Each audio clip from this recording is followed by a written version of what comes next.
इमरान साहब, जो खबरें पाकिस्तान से यहाँ तक पहुँचती हैं उससे पता चलता है कि आजकल नौजवानों को बहुत उपदेश देते हैं, प्रीच करते हैं कैसे फैमिली वैल्यूज़ पर ध्यान देना चाहिए। ये बात सही है? कभी कभी। लेकिन आप जो लोगों को बताते हैं वो अपने ऊपर तो आपने इम्प्लीमेंट किया नहीं। जब आप नौजवान थे तब आपने क्या क्या हरकतें की थी जब आप लंदन में रहते थे, उसका चिट्ठा तो लोगों को मालूम ही होगा। देखिए, इसलिए मेरी तरह का आदमी ज़्यादा बेहतर बता सकता है, क्योंकि जिसने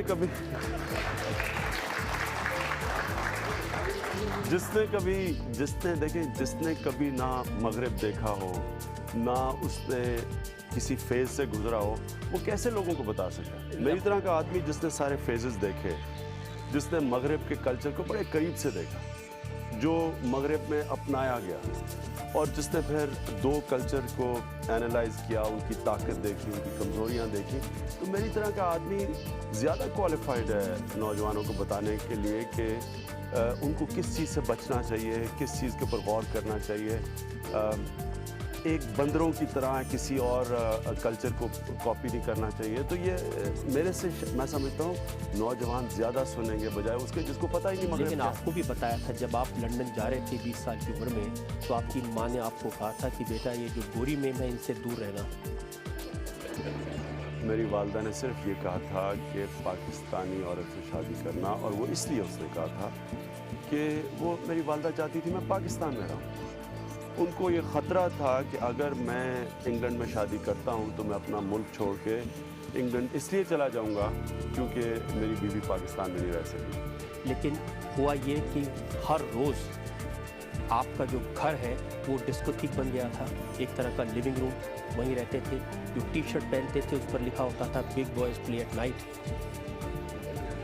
मेरा कभी भी मेरा लिविंग रूम डिस्कोटेक कभी भी नहीं बना।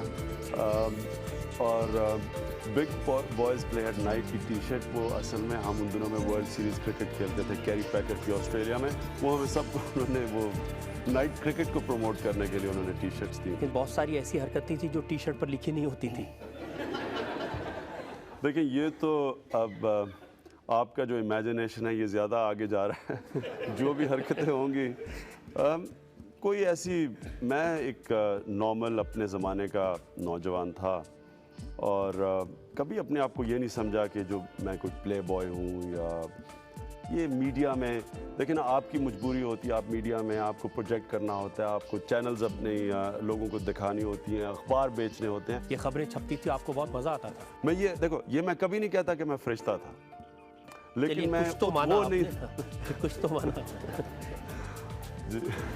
बहुत सारे नाम आपके साथ ब्रिटिश मीडिया ने जोड़े थे, बहुत लंबी लिस्ट है। एमा सार्जेंट का नाम आपके साथ जुड़ा, लुलू ब्लेकर का नाम आपके साथ जुड़ा, सूसन का नाम आपके साथ जुड़ा, गोल्डी हॉर्न फिल्म स्टार का नाम आपके साथ जुड़ा, मेरी हल्किन का नाम आपके साथ जुड़ा। आपको याद आ रहे होंगे कि करके ये सब। लिजा कैम्बल का नाम आपके साथ जुड़ा, टीवी स्टार अनास्टेसिया कुक, एमटीवी की क्रिस्टीन बेकर। अब कुछ तो सच होगा अगर इतने सारे नाम दिए हैं तो। ये तो भी आपने थोड़े गिने हैं।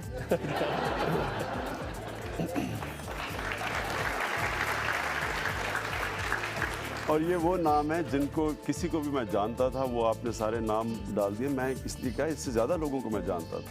और इसी बिना पर जो कर्नल नसीम हैं पाकिस्तान क्रिकेट कंट्रोल बोर्ड के, उन्होंने कहा कि हर शाम इनकी एक नई लड़की के साथ गुजरती थी इमरान की। ये कर्नल नसीम अपनी फैंटेसीज मेरे ज़रिए रहने की कोशिश कर रहे थे। उनकी ये फैंटेसी होगी, इसमें सच्चाई नहीं है। कोई और ठोस, कोई सही इल्ज़ाम लगाएं, ये क्या इल्ज़ाम लगाएं? इमरान साहब, ये सब वो इल्ज़ाम हैं जो मीडिया में आपके ऊपर लगते रहे, पाकिस्तान की मीडिया में आप पर लगते रहे, ब्रिटेन के मीडिया में आप पर लगते रहे। मैं एक बैचलर था, ज़्यादा क्रिकेट खेलता था, शादी नहीं थी, उस पर स्पेकुलेशन होती थी, किसी पार्टी में चला जाऊं, किसी से नज़र आ जाऊं, ये सारी चीज़ें जो आपने नामों की लिस्ट दी है, इसको क्या आदमी डिफेंड करे अपने आप को। लेकिन ये बात, और ये इतनी पुरानी आप बातें कर रहे हैं कि मैं तो भूल भी चुका हूँ ये सब चीज़ें। कभी ना कभी किसी को तो याद दिलाना पड़ता है इमरान साहब। मेरा तो एक शादी से पहले का फेज़ था जो मैं भूल चुका हूँ। उसके बाद शादी के बाद का फेज़ है, उसको वो मुझे याद है, उसके ऊपर कोई बात करे। इमरान साहब, ये सही है कि क्रिकेट ने आपको सुपरस्टार बनाया, जनता ने आपको बहुत प्यार दिया, नौजवानों ने एक तरह से गॉड ऑफ क्रिकेट खुदा समझा आपको, लेकिन आपने क्रिकेट के लिए क्या किया? क्रिकेट के लिए जब मैं प्लेयर था कोशिश की टीम को जिताने के लिए।